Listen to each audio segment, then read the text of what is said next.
পদ, বিশেষ করে কঠিন বিপদে আপনি যদি পড়ে যান তাহলে মুক্তি লাভের জন্য দোয়া ইউনুস বেশি বেশি পড়বেন।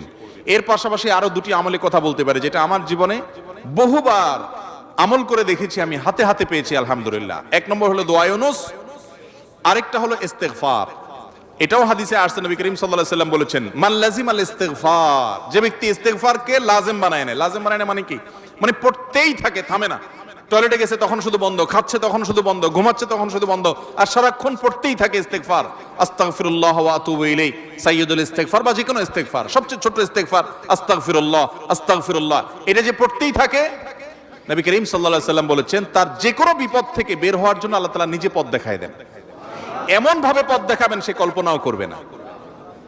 এবং জীবনে বহুবার আমি আমলটা করে দেখেছি, কঠিন কঠিন বিপদে আল্লাহ তাআলা কিভাবে উদ্ধার করেছেন আমি নিজে অবাক হয়ে গেছি, সারপ্রাইজড হয়ে গেছি। নাম্বার 3, দুরুদ।